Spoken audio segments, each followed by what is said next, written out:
Hello and welcome to this first episode of Performing Labor. My name is Rob Simons, and I am your host. Each episode features an interview with an accomplished performing musician who is doing interesting and creative work from within performing arts institutions and outside of them. We'll unpack their training, their practice, and their careers, how they got started, how they stay sharp, and their ambitions for the future. My hope is this podcast will provide value no matter where you are in your musical journey. If you're thinking about a career in music, if you're in music school now, a recent graduate, a working musician yourself, or if you're a music lover and just curious to know more. For this first episode, I sat down with Mark Dix to talk about his more than 2 decades of music making and community building. Mark joined the Phoenix Symphony in 1995 and founded the Downtown Chamber Series in 2000. Mark is a thoughtful musician, an extraordinarily capable organizer, a dedicated teacher, a cultural ambassador, and an artist citizen. For his outreach work through the Phoenix Symphony, Mark was awarded the 2017 Ford Musician Award of Excellence in Community Service. This award reflected Mark's leadership in expanding the symphony's impact in health and wellness and education. In 2019, his concert series, the Downtown Chamber Series, was awarded the Mayor's Arts Award by Phoenix Mayor Kate Gallego for its, quote, innovation, impact, and integration. In this interview, Mark shares some great advice and wisdom on a variety of career topics. Building a successful concert series of your own, making the most out of music school, the orchestra audition process, the learning curve of the first few seasons in a full-time orchestra, and some strategies on maintaining a high level over a long career. I first met Mark when I joined the Phoenix Symphony in 2004, and in the decade plus since I left that orchestra, we continue to be what I might call semi-annual collaborators. He brings great enthusiasm and imagination to artistic endeavors, but what makes Mark unique is he backs up these qualities with an unflappable tenacity to overcome logistical obstacles, anywhere from negotiating people problems to fixing a broken cooling system. In this conversation, the Colorado Springs native describes his younger self as a, quote, grass-in-the-teeth Westerner with a mullet. He's come a long way from those days, but he still embodies a fix-anything ethos. If you see a deficit or a problem in your community or your institution, get to work fixing it. Please enjoy this conversation. Mark Dix, welcome to the podcast. Thank you for making time, and it is good to see you, man. So we have a lot to get to tonight, and I'm excited to unpack all these different elements that make up your career. But we're recording this in late April 2020, and we're all about 6 weeks into canceled concerts, so we could obviously talk all day about what our respective institutions are doing and how they're weathering the coronavirus, but I don't want to get too bogged down in that, but I also don't want to pretend like it's not happening either. So can you give me a little bit of a bird's eye view on where the Phoenix Symphony is now in terms of adaptation? Well, it started out very abruptly. We were laid off March 12th, and right before we had a 3-day run of some Disney pop shows that are a big moneymaker for us and a big cash outlay as well to hire their services. So it was a tough call, and the state had just really, over a 3-day period, had gone from cinching down what our audience sizes needed to be to the point that we had to close up. We really were at a point that we had to stop payroll right away. And a third of the staff was laid off as well. So it got real fast. And at that point, collected unemployment and a lot of organizing at the union level right away amongst my colleagues, really high level of engagement online, email, cell phone, et cetera, to just chart a path. And that level of connectivity is something that was really indicative of being in a union orchestra, where if I was a freelancer or if I was in a different type of music business, it would have been such an isolating feeling to be unable to perform and out of work with no one to really talk to. So a lot of connectivity. And at that point, our longstanding relationship with our board of directors that had really built up in recent years, we ended up really having a really strong board and a lot of connection between the musicians and the board. And so we were able to pull off getting one of the small business loans from the government, and we got in by the deadline, got the paperwork in, and were able to get the whole orchestra back on payroll for the final 7 weeks of our season, which was a big accomplishment. So with that accomplishment, now we had the marching orders all back on payroll, but still at home, of what we were going to do as an organization. And so we've launched into this digital campaign that just started this week. Yeah, it's really exciting, man, because you guys, before the shutdown, there was some new and exciting news about a new CEO.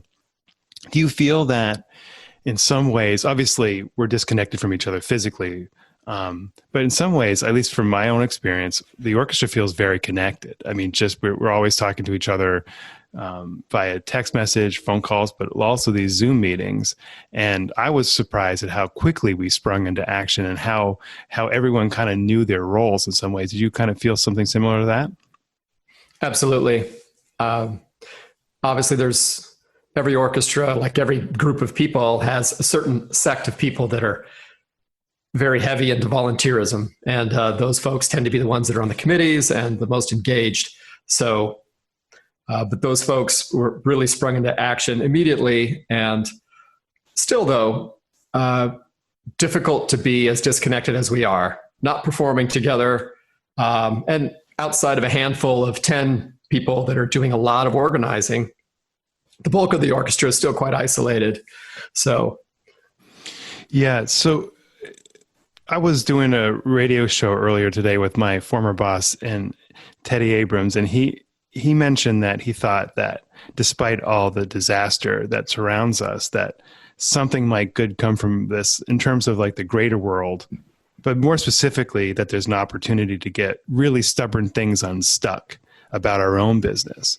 Like there is an opportunity for arts organizations to find new ways to create public value and better serve, or differently serve perhaps, their communities, and find new ways for connection. Do you think this social media or the media campaign that you described, does that align with that sentiment at all?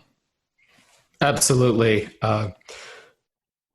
We do so many concerts a year, 200 plus concerts a year with all of our education, pops, classics, special engagements, that in a normal week, working 6 days a week, there's so many performances that there's a whole host of issues that we never tend to.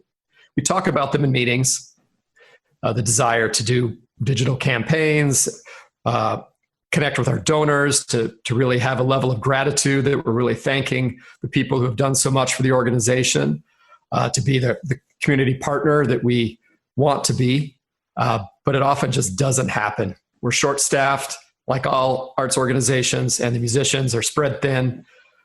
So yes, this is definitely an opportunity to do a lot of work that we normally would never have time to do. That's an interesting turn of phrase, the community partnerships.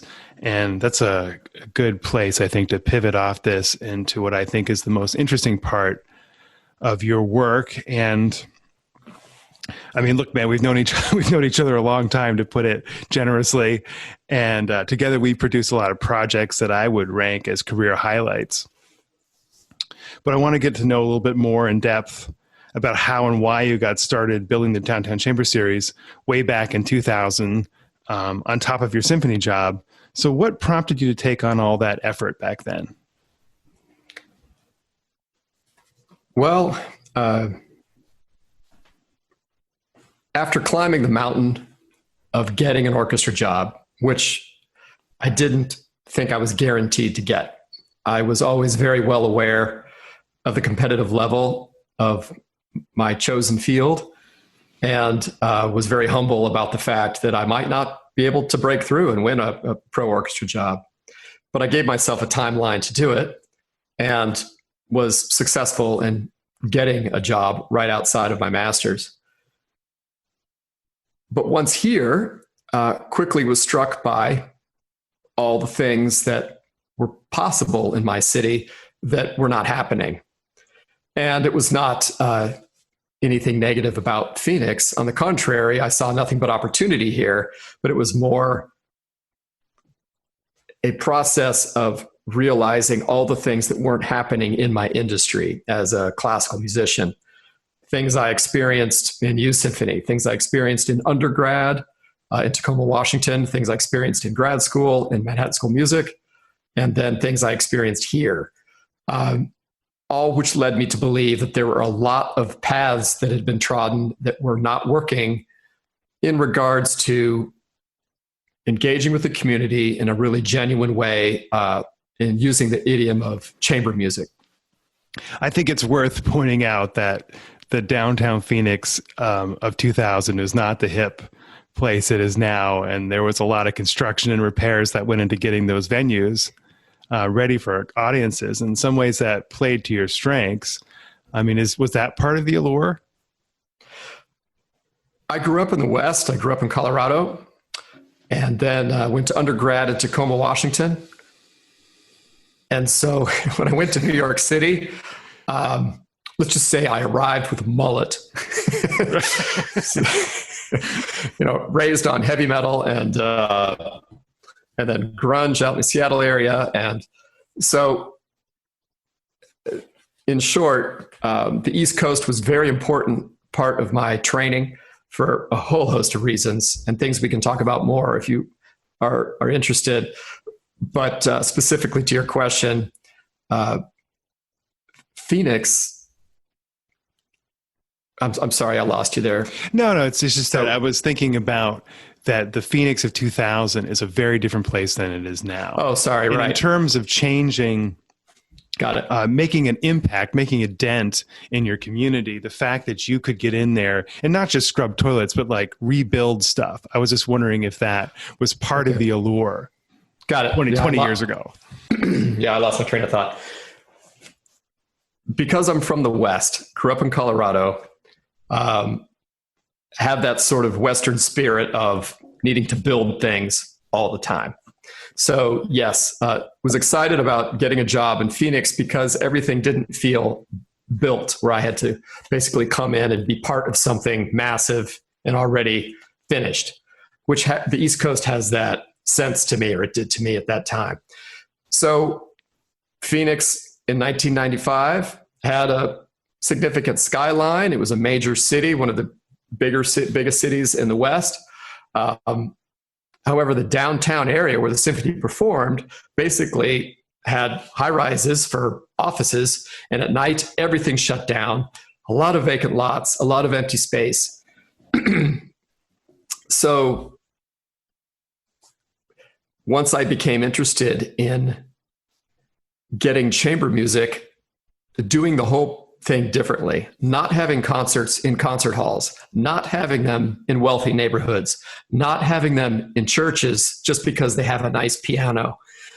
And I started looking at the places that interested me, which were these amazing small warehouses and galleries in downtown Phoenix. Yes, those places were in Phoenix because of blight, because the rent was cheap and the artists could move in and have those spaces as their own. So absolutely, if I had come to Phoenix now, downtown Phoenix is not blighted. Downtown Phoenix is very high rent. But I still today would be able to find that visual arts community. And in some ways, the same thing would have been able to happen, because even in a community that has higher rent, there's tons of empty space, tons of corporate buildings that aren't being used yet, and an adventurous truffle pig arts entrepreneur like myself can come into a city and make it work. Yeah. So would you say, I mean, I was there for some of this Renaissance, but would you say that turnaround was arts driven? It was arts and education driven from my perspective. Is that your assessment? The turnaround of the city? Yeah. In downtown specifically. I think so for two reasons. One, every major positive change comes from individuals. It doesn't come from ideas. Ideas are cheap. Lots of people have them. There's books written about how to do everything we would like to do better. But they actually come into being from individuals in our cities that really have it together, the community partnerships to make it work. So Kimber Lanning, who in 1995 ran Modified Arts and then went on to run Local First Arizona, which is a major nonprofit in the state now to promote local businesses. Very influential and amazing woman who her presence, along with a host of other gallery owners that were all doing their own projects, but in a really vibrant way, were the people that made it possible for someone like me to come in, engage with them, and build a new project. The second reason would be real estate. The Cardinals football team, when they came to Arizona, they wanted to build a stadium, and they wanted to build it in downtown Phoenix. That's where we had recently built the stadium for the baseball team, the Diamondbacks. And it was in an area that was, some would call blighted, a lot of empty space, a lot of old galleries, old houses. And that's the footprint where they were going to put that stadium. And because of the Kimber Lannings and the other arts community that was so well rooted at that point through First Fridays, which at that point was the largest Friday art walk in the country, the pushback was so heavy to building a football stadium and covering all that area in a parking lot for an area that would have 12 games a season, that instead they built the stadium way out in the suburbs. So those would be the two reasons that really, I think, would answer your question that yes, it was arts driven. Yeah. And so when you were talking about real estate and the sort of the empty spaces and some of the blight in downtown, one of the interesting things about your business model, so to speak, is that you do kind of take the audience on a journey of the different art spaces in downtown. Was that like from the beginning of the inception of the idea that you would have a host? And did you develop those? And did you have a pre-existing relationship with those presenters, not the presenters, but the gallery owners? No, but well, the first question, yes, I most definitely wanted diversity to be built into the series. I felt that many musical environments I'd been involved with or chamber music projects were, some of them are great, but many of them were in essence what you would call in the arts world a vanity gallery, a gallery where you're just showing your paintings. And many string quartets and other chamber music entities function that way, where it's the same group of people performing on their series every show. So wanted this to have diversity built in so that the audience wasn't just going to be seeing string quartet or just woodwinds or just brass or just harpsichord or just piano, that it would really be mixed up. And so that it had to have built-in diversity with musicians, that the same musicians were not performing every concert and they weren't performing in the same combinations. And also the spaces most definitely would be different galleries each time. We did obviously repeat a lot of the spaces we go back to, but the exhibits are always new. Mm-hmm. So you mentioned being from the West. And so let's turn the dial back a little bit and talk about growing up in Colorado Springs. And what was your musical life like as a kid growing up in Colorado Springs? Colorado Springs, I think it still is, a small, like Flagstaff, Arizona sized town, less than 300,000 people when I lived there, but had their own symphony with this short season. They had their own youth symphony, great teachers. And Colorado College. So there were really, in the downtown area, there were lots of resources for a student that was studying music. My family specifically were kind of outliers. They were Renaissance. My dad was a real Renaissance man. So our days were filled mixing cement, building a new wall, gardening, building onto the house, constant projects in a neighborhood that was made up of a lot of Frank Lloyd Wright influenced houses that were designed or influenced by Frank Lloyd Wright's granddaughter. So the ethos of a home that's built into the land, not on top of it, and everything that comes with that in our daily life yes, I was practicing music, but it was usually the last thing I got to after everything else that I was doing. Sure. So you mentioned a whole bunch of important institutions in Colorado Springs. I mean, were you seeing a lot of concerts? Yes. We went to every Colorado Springs Symphony concert. I don't know. They probably had a season of about 8 shows a year. Plus the things I was doing as a student. So yes. And my dad was a classical music aficionado. So it was always blasting in the house and the TV had to be off up until 7:00 at night. Do you think that the size of Colorado Springs, the relative smallness of it, meant that you saw growing up that you saw like that individuals could make a difference on a smaller playing field? Most definitely. Yeah. I think and my training was indicative of that, where I was able to be, at that point I was playing violin and viola, but I was able to be concertmaster of the youth symphony, which is a big accomplishment in our town by the time I was in high school.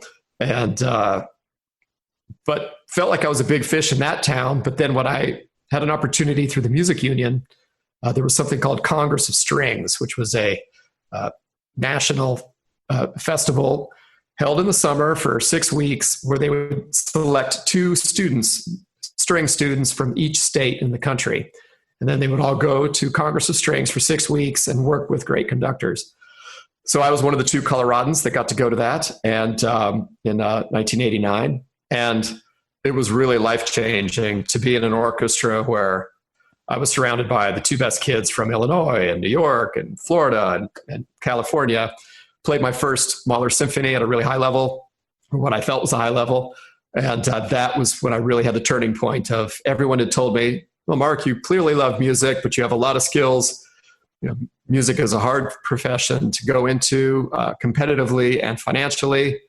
So I went into that festival saying, oh, I'm not going to go into music, but it'll always be part of my life. I exited that festival prior to starting undergrad, absolutely set on trying to be an orchestral musician, although still pursuing an academic education. And so how did you decide to go to Puget Sound? That was a function of wanting to get out of Colorado and away from my parents, and wanting to be in a place that was different, a place that had volcanoes, that had the ocean, that had temperate rainforest, had a lot of environmental things that interested me that were different than Colorado, but still the natural realm, and some big exciting cities like Seattle. And my brother at that point was in school up there. And even though I often wanted to take a different path than him, when I visited him, I was really impressed with the music department and with the academic department at University of Puget Sound. It was a place where I thought I could do both. So when you headed off to undergrad, I mean, a lot of music students, maybe most music students, relative to our peers in other fields, are pretty advanced in terms of subject matter expertise. So, but there's still a really, really long way to go. So tell me about like your undergrad experience. Like, where did you start? Where did you end? I mean, in terms of your playing and your practicing and your being organized and your ideas about the business. I think the big stimulus was from a member of the viola faculty at that school.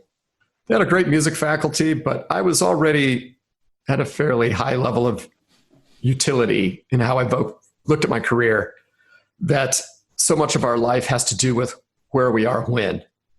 And I'd chosen to go to University of Puget Sound, and it was a great school for me. I did a lot of environmental work there, environmental activism, ran a huge organization, ran all the waste management and all that stuff for recycling, had academics that I was really engaged in, and international politics and geology. And the music department was solid, but the viola students were going places. They were doing audition training. They were doing mock auditions. They were really speaking the language of preparing for orchestral careers. Whereas the other music students were basically working on their concertos and their sonatas and with their teachers. And the drive that I saw in the viola teacher impressed me. And so I switched over to viola completely at that point, even though I was playing violin in the Tacoma Symphony. I was still doing both. But the career path that that teacher exhibited. And there is a violist up in the Seattle area, the ballet, the Pacific Northwest Ballet, and knew the audition circuit. And so that was the stimulus. So I would say being flexible in undergrad to really watch the students that are going places, watch what teachers they're working with, and make what adjustments you may need to be part of that path. Did she point you to New York City and to Manhattan School for your next step, or did you decide that on your own? I think she had her eyes on University of Maryland because there was a viola teacher, Roberto Diaz, who was there, who she was hoping I would work with. And I did audition there, but I was very set on going to a place that was very different yet again. I needed to be in the crucible of the East Coast as a West Coast or as a Western kid. Had a mullet at that point. I had I needed to get some grass out of my teeth, and I admitted that. So I needed to get to New York City. And even though I figured it would have some sacrifices, not being in as a place like University of Maryland or Cleveland or other schools where you were more in an enclave, or Indiana, I knew I had a small amount of time. I had, at that point in my life, in my undergrad, I had lost my brother and my father, and I was already keenly aware to sudden death events, and I was keenly aware of the fact that life is very short and that I've only got a small amount of time to make up a lot of ground. I thought of myself as a solid musician, but I was keenly aware of what competition I would be up against on the audition circuit, and that those 2 years of grad school were like an Olympic training center. I had no time to waste. So I chose Manhattan School of Music because it had an orchestral performance master's program. I didn't have to take piano coursework. I didn't have to take a lot of other sort of subsidiary music classes, which are all valuable courses, but they weren't part of that specific goal of mine to get into an orchestra. And it was a very good choice on my part. So it really wasn't anything different. It was actually in the kind of the same funnel. You were just probably moving faster. Yes. Yeah, interesting. And when you were in New York, did you take in like some of the culture of the city, or were you just so focused on what you were doing? I think I took in the culture more than most of my colleagues did, which I would say was the same in undergrad as well. In the sense that when I got there, everyone told me, oh, you have to ride the subway, you have to take cabs, and this is where you need to live. And I quickly figured out that the places where all the students were living were pretty rough and expensive. And so I decided I checked out some neighborhoods that seemed much better. And I put up a flyer basically on posts on the street up in Washington Heights, and elderly people basically who were interested in me being there to take care of a few things and have a room to rent. So that way I could sort of audition them and pick the one that was the best fit. And getting a bicycle, getting away from the trains. They were surprisingly slow. Bicycle was faster. And then that opened up the whole city. I could get in my practice time, do my coursework, my rehearsals, and still make it down to Carnegie or Lincoln Center to catch as many concerts as possible.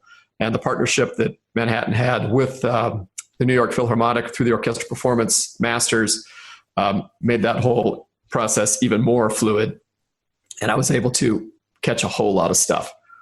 Could you have ever seen yourself staying there? Or was that just so not a part of your plan? Well, after I graduated, I began to see the opportunities that were opening up for freelancing, but it looked arduous.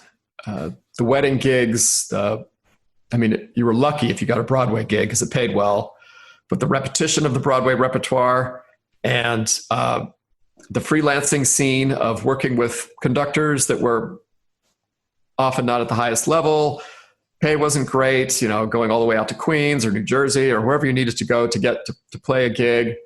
And it felt professional to be freelancing in a city like Manhattan, but it's not something I wanted to do for long. and I wanted to get a job. I was working with Cindy Phelps as a private teacher. And once I graduated, I was nannying her daughter. I would babysit her so that I could get free lessons. I didn't know what I was doing. I didn't have kids. I love kids, but I had never done it before. And there's a great story there where she said, "Oh, Mark, yeah, you're good with kids?" I said, "Yeah, okay, I'll watch your daughter." So for lessons, fantastic, great. So I did that a few times, no big issue. But pretty soon, I think 2 weeks in, she said, "Oh, a bunch of friends from the New York Phil are having a party at my house, and I would love to have you come, and if you could watch the kids in the basement while we have the party upstairs. That way all the kids are there, but there's an adult to watch them." I said, "No problem."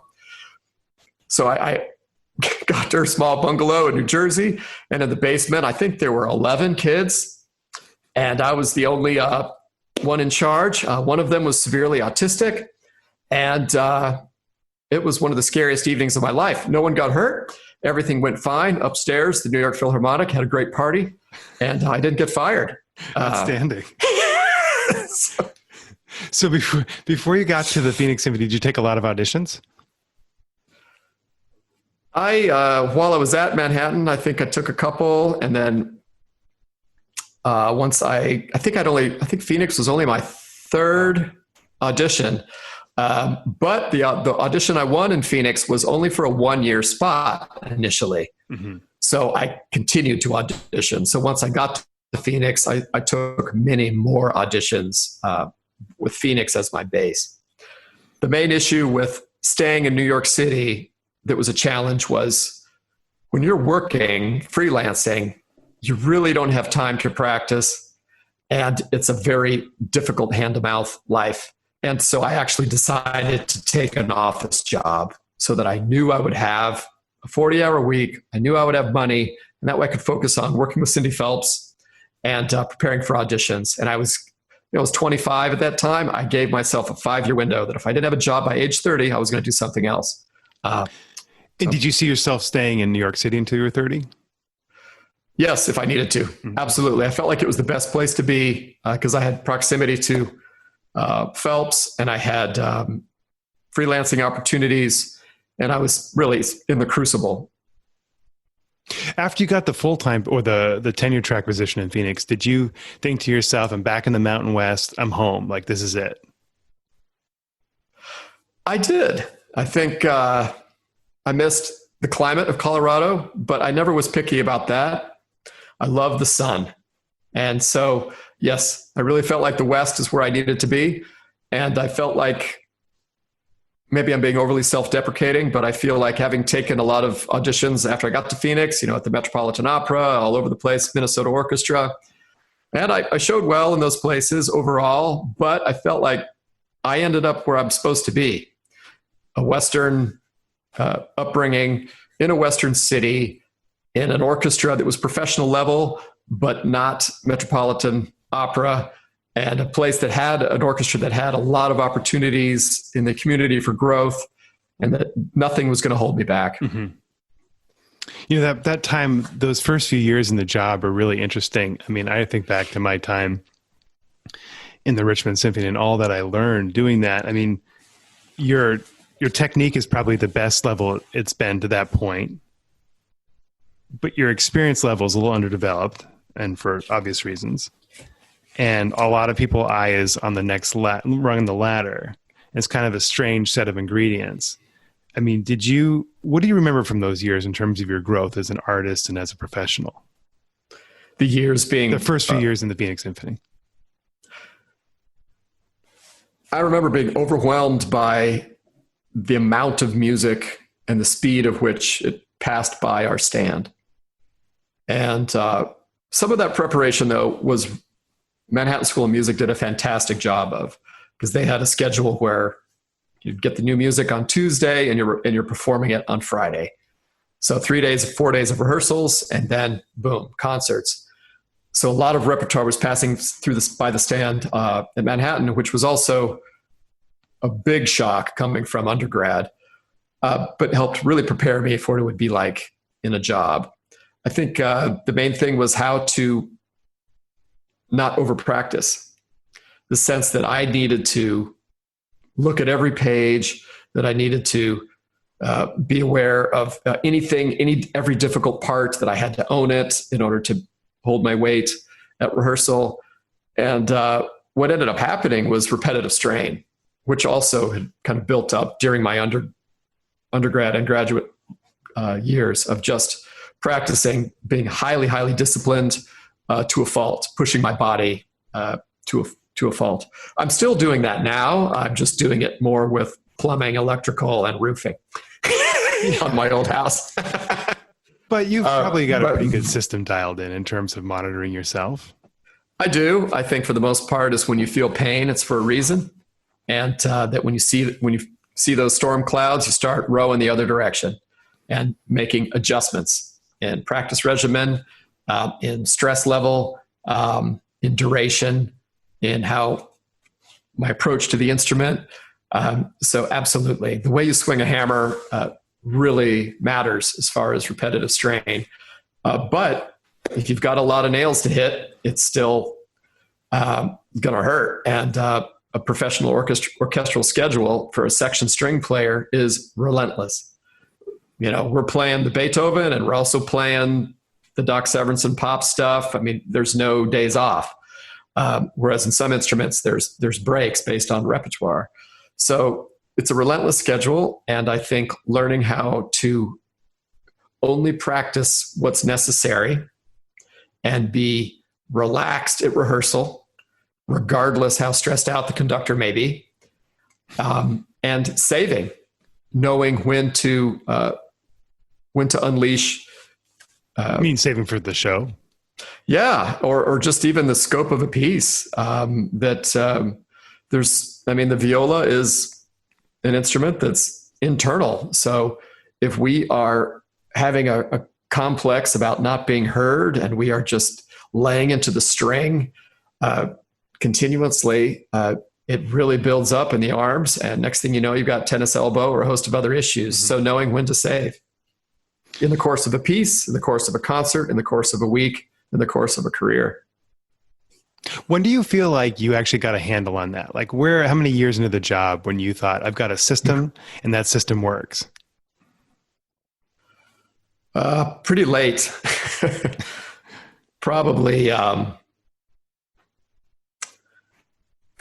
to 15 years into the job. That's what I think. That's for me too. Yeah. I think it has to do with being aware of the power of moderation, and that learning how to moderate a non-moderate personality is all right. Probably, That's my experience too. I didn't even feel like I was in like a third job. I was about 35 when I started to realize like, oh, this works. I can count on it from week to week. This is going to be there for me if I do it this way. And in retrospect, I still sometimes can't believe it took that long. All right. So going back to the mulleted, hay in your teeth, Coloradan, I think about you coming to Phoenix, and I think about you setting up this series apart from your work. And what I think is interesting is that you were like super ahead of the curve in terms of what classical music was talking about. But I'm pretty sure you didn't know that there was a curve to be ahead of. And, as you've alluded to, you're working really hard in terms of professionally. Your outside construction projects, your family. So you weren't reading classical music blogs and you weren't reading contemporary classical music blogs thinking to yourself, I want to import this thing to Arizona. I mean, you built this thing in isolation. But I was thinking back while you're talking about the chamber series that when I got to Phoenix in about 2004, the series was humming in terms of the number of concerts it was playing and the number of audience it was getting to. I mean, was it about the same size then as it is now? Yes and no. I think from an audience standpoint, the first concert in 2000, April of 2000, I designed it to be sold out because one of my big mantras was butts and seats. I was just exhausted, frustrated, even irate at the number of concerts I had participated in, either as an audience member or as a performer, that had so much that went into them in terms of the music and everything that needed to happen, but there was no one paying attention to their building an audience. So thought it had to do with scale. So picking a space that only held 70 people, a small gallery, but that the feeling you get coming into a room that's full. This is a very standard philosophy now. Concert halls all across the country manage their seats and their seating to create a sense of audience Fullness. Community, fullness, yes. But in 95, that was not, or 2000, that was not talked about. So yeah, the first concert was sold out, but it was just one concert and it was 70 people. Now, 20 years in, we typically, when we have one program, we'll have two shows, and each show will be about 190 people to 200 people. So big jump in the number of audience members that are coming to our concerts, but still trying to do it in spaces where 180 people is still like the sweet spot, where it's small enough to be the people in the back row can still hear the string quartet, but big enough that you really feel like you're at an event. So what I'm getting at, though, is you scaled it up super fast. Like between 2000, before I met you, and when I met you in 04 and 05 and started working with you, that model had basically been imprinted. Like the two shows, full house, pretty big space. Yes, it did come pretty quick. And it was with a lot of sweat. Like I said, because I believed in it not being a vanity project for one group of musicians. At this point, 20 years in, there's been 175 different musicians have been featured on Downtown Chamber Series. So it's each program I was able to really rest on the ambitions of those musicians and the rep that they wanted to do. And then I took care of everything else, which would be the equivalent of putting on a wedding. Everything from the chairs, the staging, the lighting, the venue, the presentation, some food, some drink, and of course, publicity. Back then, it was very grassroots. Downtown Phoenix has a lot of historic neighborhoods, and each one of them had their own newsletter. So I would, by bike, go to the host house of each neighborhood, or the editor, who was, somebody who would just do it on their home PC, and I would give them the press materials for the next concert, and then they would have a little article in their newsletter about the next concert coming up. Each one of those newsletters probably only generated 2 or 3 people, new people, but on top, multiply that times 10 newsletters, plus doing stuff with print media, the newspaper, the magazines that you would see at a coffee shop. So I put a lot of effort into grassroots print media to make sure that people knew we were there. And spending 5 years doing that, and none of these people were people who typically would go to the symphony, the ballet, the opera. They were what I call culturally aware non-attenders, people who are mildly interested in art, music, architecture, and of course, getting out for an evening at an affordable price point. And so how do you reach those people? And a lot of those people you just meet at the grocery store because you've got an instrument on your back and people are in line. And if you're friendly, they say, oh, what's that? Next thing you know, I'll get them to come to a concert.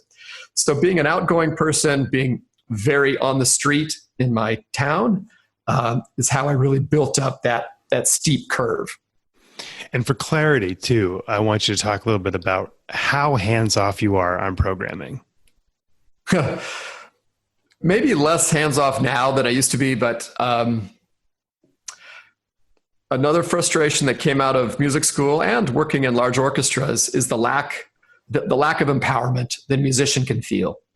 You spend your career feeling very empowered to learn this hard music and then perform it and then win your audition or win your competition.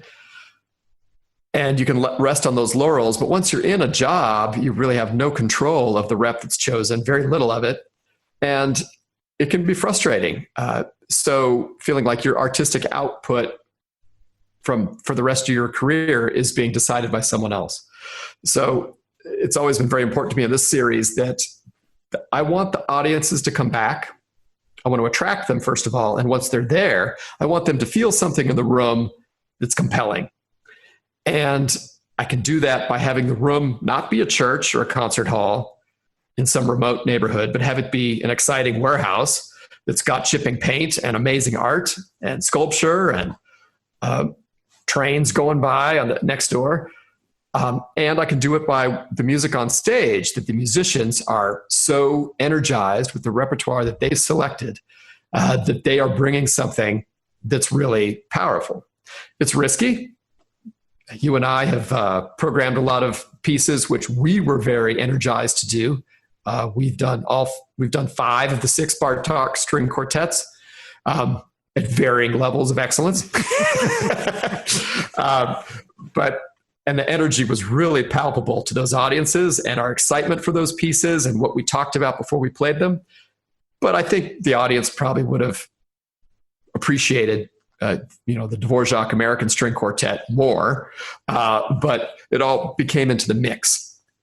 And you sold those pretty hard. I mean, can you speak a little bit about the fluidity of programming in the sense that, like, there's something more to it, more to the audience takeaway than just the music itself? So in other words, you've got in this space, you've got the musicians that are fired up. You sell the program from the stage pretty hard, even if you're not playing. So those are all things that were deficits in classical music. And do you have a sense that when you add all those ingredients in, is that what makes it sticky? Yes. I mean, it's the analogy I use is figure skating. In the 1970s, I remember watching the Lake Placid Olympics, I think it's Lake Placid 1976. And you basically would turn on your television set and watch just figure skating. Hardly any commentary, but just one contestant after another. And there's talking while they're skating, but that's about it. Jump ahead to today. If you went to see something on figure skating, there's a huge amount of time spent on the backstory of the skater because people just are not connected to the sport enough to appreciate and really understand what it is. But once they have that backstory, they're sold. So the trick is how to do that. And I think I've had a lot of experience doing it through this series. And when I listen to how I did it 20 years ago and how I do it now, I hope it's improved. I feel it has. But it's also asking our colleagues at these concerts I encourage you to please talk about the piece before we play. Some musicians, they don't want to talk at all. And some that do are following the same template they learned in grad school, which was, okay, you talk about the composer's background, what date, their major influences, and then the first movement is fast, the second movement is slow. But there's a lot of stuff that's not being talked about there, and a lot of it is the personal stuff. Why did you select this piece? Why did you decide to spend 3 months practicing it? What are the hardest things about rehearsing it? What are the things that you fought about in rehearsal? And so getting those types of things, really, the audiences are always excited to hear them, particularly in an intimate setting. The Bartóks that we did are still pretty formative for me in terms of my playing and understanding like how far I had to go. I rank that journey we went on over the course of many years as pretty important for me. But I want to kind of shift a little bit to some of the other projects that we worked on. So it's more than a decade now, believe it or not, I think, since we brought in the Low Anthem, which is like a loud but Americana acoustic band. Work with Joe Pug, Ben Solil, as you know, Toby Milford. I want you to talk a little bit about what surprised you about those processes, both artistically and logistically. Well, a beauty of chamber music that it's not amplified. So as long as there's enough light on the stage for the musicians to see their music, which can be difficult in a warehouse that has no electricity, but we're good to go. So bringing in a band where you've got a lot of chords, PA, very loud instruments like drums, but still wanting to have it to be a chamber music setting was very difficult. But like I do with everything, I just trust and give people a long leash of folks in my community that are really good at this stuff. At that point, there was a woman who worked at the symphony as one of their crew and was just fantastic with all of this. And she was in charge of all the sound. And she worked with the sound crew of the Low Anthem when they came in. And I just had to make sure I stood out of her way and made sure she had all the equipment rented that she needed. So really making sure to utilize the skill sets of people in our city was really what made that float. I think the biggest challenge logistically was the audience. Okay, you've had an audience that you built up for a decade who's seen a diversity of music ranging from Bartok to Mozart to Steve Reich and John Cage, but haven't had anybody in a band.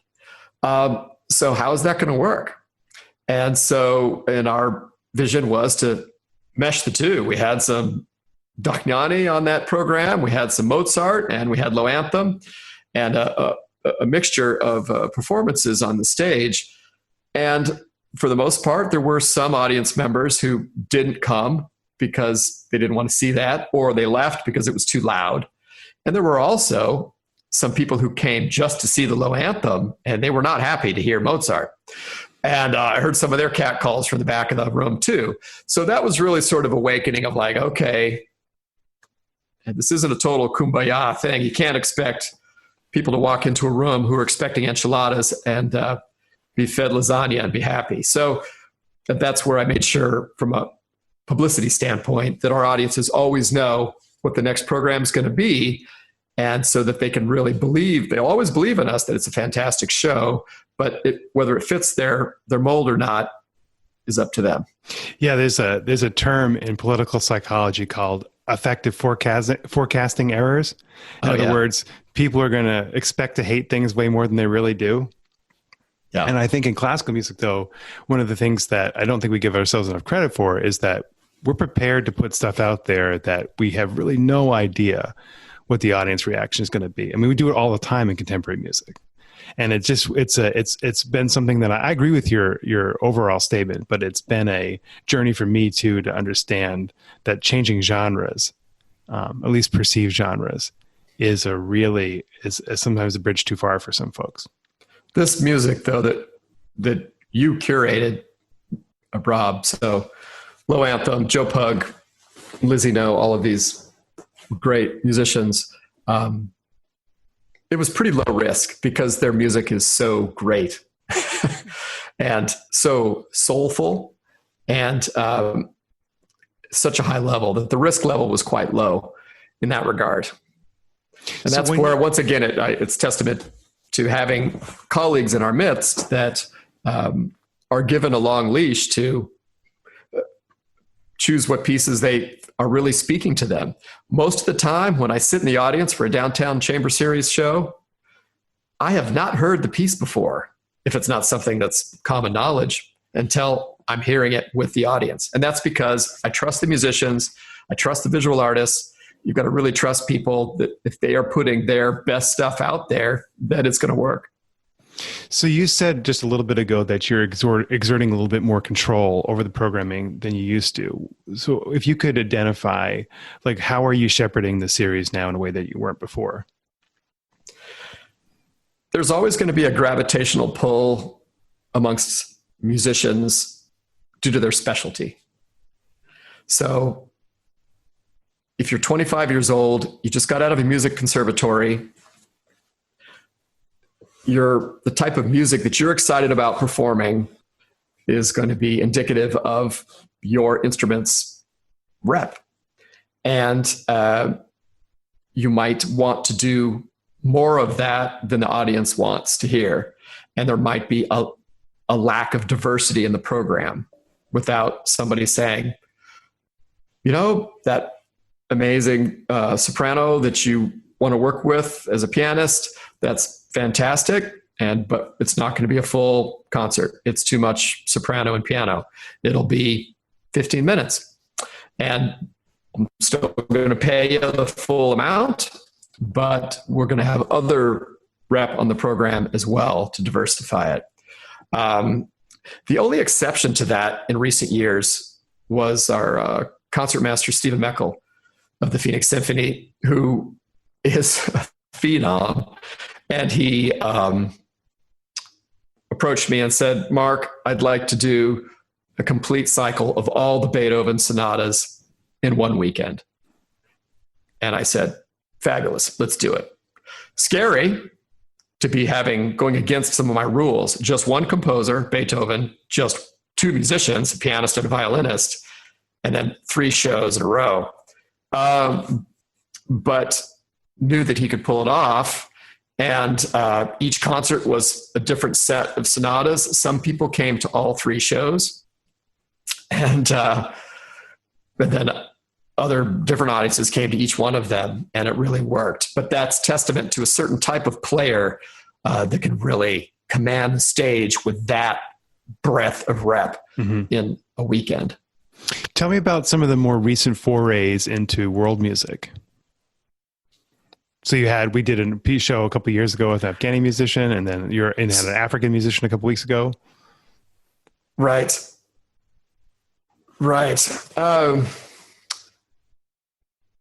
Phoenix is the 5th biggest city in the country.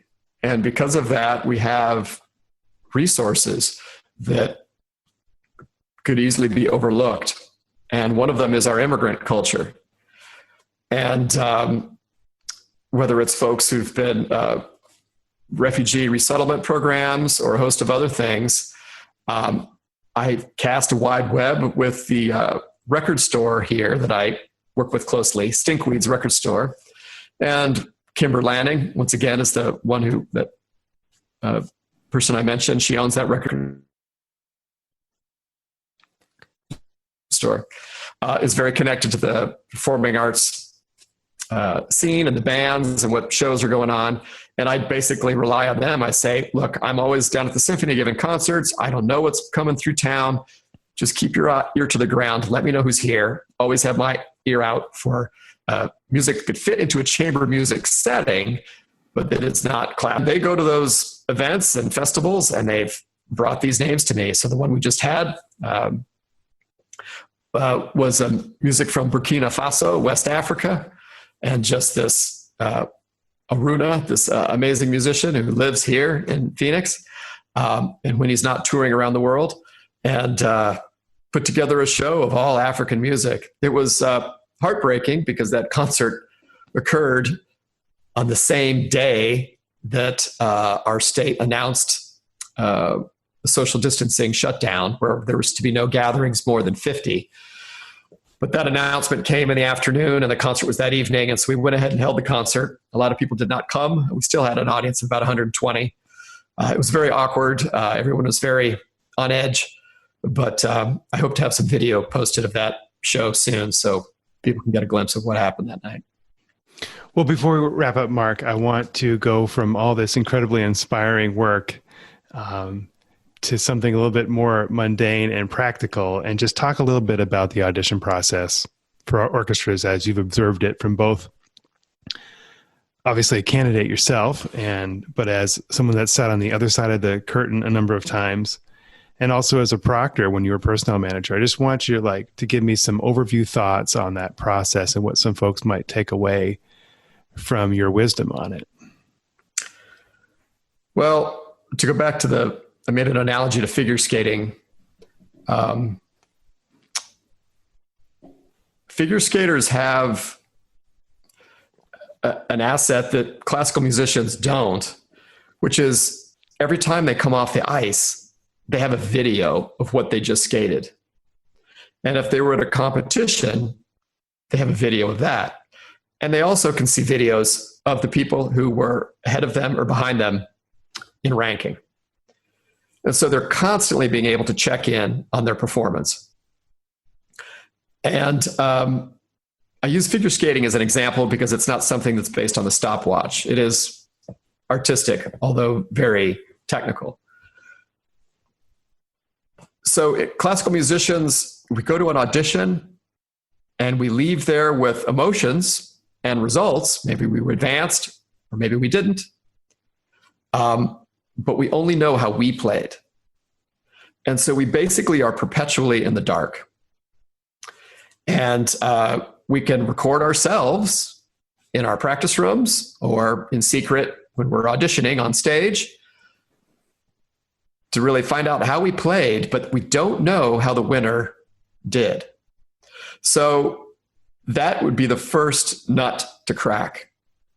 And there's several ways to go at it. Number one, get outside of your ego, get outside of your comfort zone, and play for as many people as you can during your training years.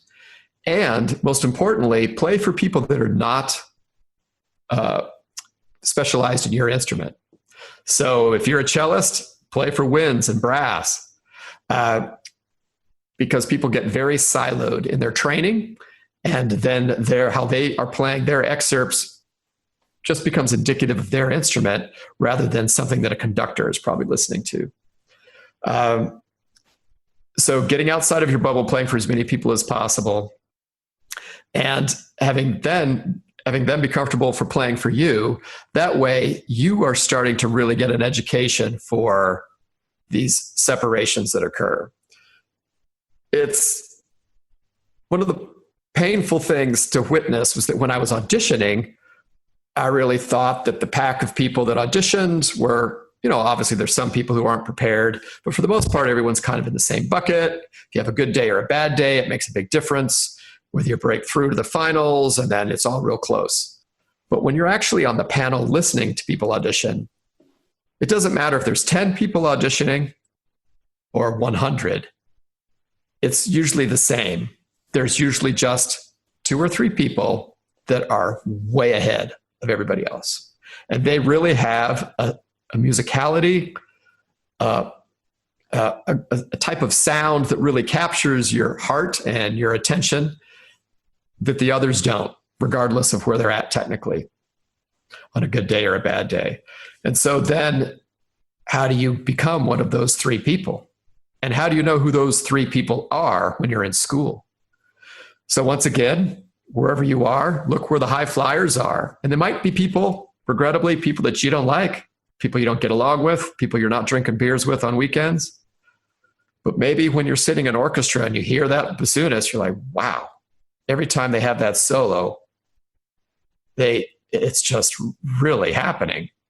Well, that's someone you want to have some extra money, and you take that person out to lunch and you pick their brain and you listen to them and get feedback from them on your playing, and then see if you can start to jump groups so that you are now in the running to be one of those 3 people, the people that are not just playing great at the audition and advancing, but the people that are winning the job. Hey, man, look, I've known you for a long time, and I really appreciate your high-level view of things, your practicality, your can-do spirit, your perseverance, and most of all, your commitment to community.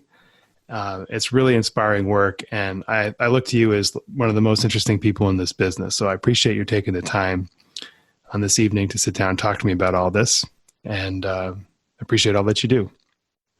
Likewise, Rob. You're inspirational. Thank you. Thank you for tuning into this first episode. The music you heard on the show is by Craig Wagner, an extraordinary guitarist from Louisville, Kentucky. Check out more of his stuff.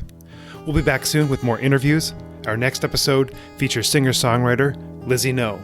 So please go ahead and hit subscribe.